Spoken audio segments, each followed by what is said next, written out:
आने सर, आओ आओ, कुछ बात करनी है तुमसे। तुमने बुलाया ना कीर्ति की माँ को यहाँ पे? मैंने नहीं, मैं उन्हें क्यों बुलाऊंगी? ये नाटक ना किसी और के सामने करना पूनम। कल जब तुम्हारी दाल राघव के सामने नहीं गली तो तुमने राघव की शादी तोड़ने के लिए कीर्ति की माँ को यहाँ बुला लिया है? मेरी बात पल्ले नहीं पड़ती है क्या तुम्हारे? एक बात बताओ तुम्हें हमेशा माँ के खिलाफ क्यों जाना होता है? जो भी चीज मैं और माँ तुम्हें कहते हैं तुम हमेशा उसको उल्टा क्यों करती हो? हैं? आज बताओ मुझे, तुम तय कर लो कि तुम हमारी टीम में हो या हमारी दुश्मन हो।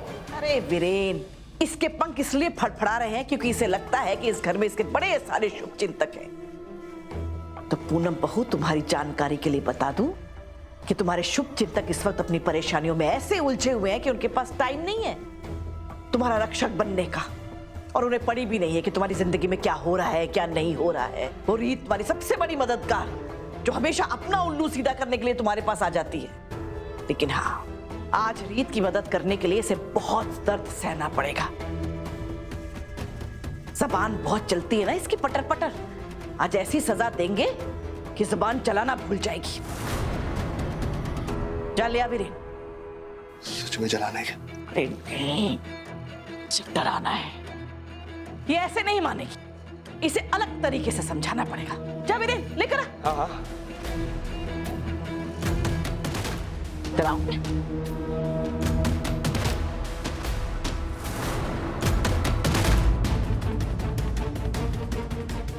मम्मी जी,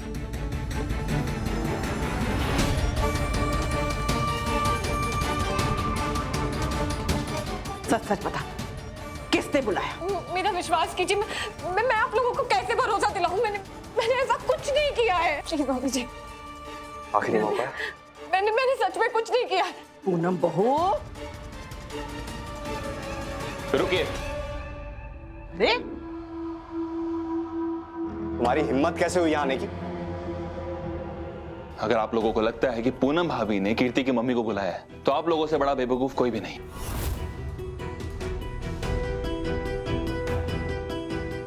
अच्छा, तो किसने बुलाया है? मैंने। क्या? सही सुना आपने, मैंने बुलाया उन्हें फोन करके।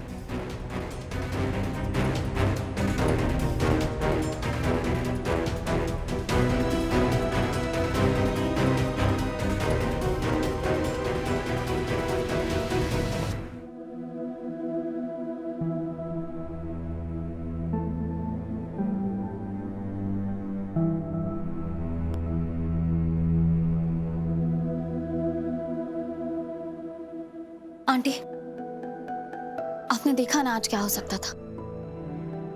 पता नहीं बेटा, मेरी बेटी की बुद्धि पर तो बल पड़ गए।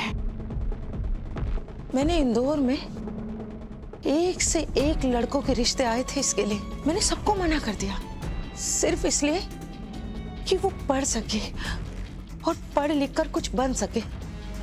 लेकिन इस राघव की शादी के फैसले ने सारे किए कराए पर पानी फेर दिया। आंटी, मैं जानती हूँ आप कीर्ति को लेकर परेशान हैं, लेकिन राघव वैसे नहीं है जैसा आप सोच रहे हैं। वो सच में बहुत बहुत मेहनती है, बहुत अच्छे इंसान है, और देखना थोड़े दिन में वो अपना बिजनेस एम्पायर खड़ा कर देंगे। वो कीर्ति का बहुत ख्याल रखेंगे, बहुत खुश रखेंगे उसे। तुम्हें कैसे पता कि राघव इतना अच्छा इंसान है? मतलब तुम राघव के बारे में इतना अच्छा सब कुछ कैसे जानती हो? इंसान को पहचानने की परख है मुझ में। वो तो मैंने देखा, तुमने अपने लिए रोहित को चुना है। ये देखकर समझ में आता है कि तुम्हें समझ है, लेकिन मेरी बेटी के लिए तुम राघव जैसे लड़के की तीमारदारी क्यों कर रहे हो? बोलो, जवाब दो। मैं बस ये कहना चाह रही हूँ कि वो कोई खुखार विलन नहीं है। वो सच में बहुत ख्याल रखेंगे कीर्ति का, और उनके अभी जो हालात चल रहे हैं वो भी उनके खुद की वजह से नहीं है। तो आप बेफिक्र रहिए, कीर्ति सच में बहुत खुश रहेगी राघव के साथ।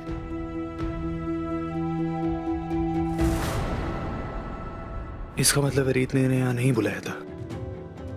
मैंने रीत को गलत समझा, लेकिन अगर रीत ने इन्हें यहाँ नहीं बुलाया तो किसने बुलाया?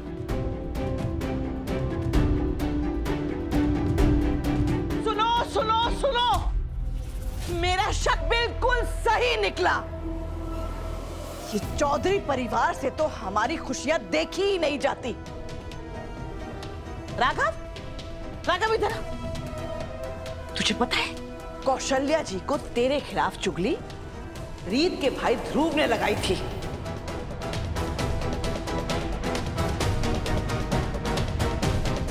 जब तक हमारा दिन खराब नहीं कर देता इसे चैन नहीं मिलता।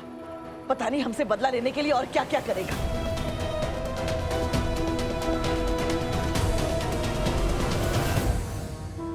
कौशल्या जी, ये रीत, रोहित, ध्रुव, इन्हें मेरे राघव की खुशी रास नहीं आती। आपको पता है हम आपको सब कुछ समय से बताने वाले थे। आपको शादी का कार्ड भेजकर एक बड़ा सरप्राइज देने वाले थे। हम आप पर कोई बोझ नहीं डालना चाहते थे, लेकिन ध्रुव ने आपको गलत सलत बताकर सब कुछ मटिया मेट कर दिया।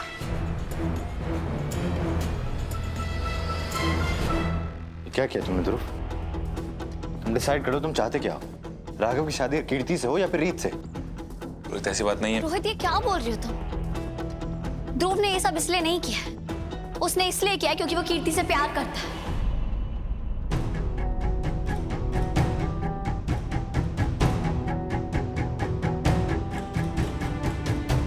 हे भगवान, इस घर के अंदर कितने आशिक घूम रहे हैं।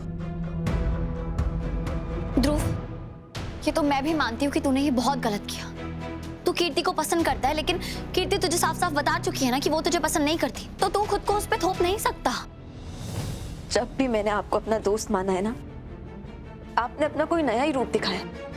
आई हेट यू ध्रुव। और एक बात ना कान खोल के सुन लीजिए ध्रुव, मैं सिर्फ राघव जी से शादी करूंगी। और अगर आपने दोबारा हमारी शादी तोड़ने की कोशिश की ना, तो आप मेरा वो गुस्सा देखेंगे जो आप बर्दाश्त नहीं कर पाएंगे। कीर्ति, प्लीज शांत हो जाओ। देखो, मैंने अपनी माँ को खोया है और मैं जानता हूँ एक माँ का दर्जा क्या होता है। अपनी माँ को थोड़ा सा वक्त दो, उन्हें चीजें समझने दो। और सच कहूँ तो मैं भी जल्दबाजी में फैसला नहीं लेना चाहता। वो एक बार मुझे जान लेंगे, फिर हम दोनों साथ में मिलकर उनसे आशीर्वाद लेंगे। आंटी, जब तक आपकी रजामंदी नहीं होगी हम लोग शादी नहीं करेंगे। क्या? मुझे तो लगता है कि राघव भैया ना कीर्ति से शादी करना ही नहीं चाहते। स्मिता, तुमने भी तो अपने मम्मी पापा के खिलाफ जाकर प्रतीक से शादी की थी ना? क्या तुम मुझे ये कह रही हो कि तुम्हें उनकी कमी जरा भी अपनी जिंदगी में महसूस नहीं होती? चाचा जी और चाची जी आज तक तुमसे बात नहीं करते। क्या तुम चाहती हो कीर्ति के साथ भी ऐसा ही हो? देखो स्मिता, हम कीर्ति को तकलीफ नहीं देना चाहते, तो इसलिए जब तक आपकी रजामंदी नहीं होगी मैं कदम आगे नहीं बढ़ाऊंगा।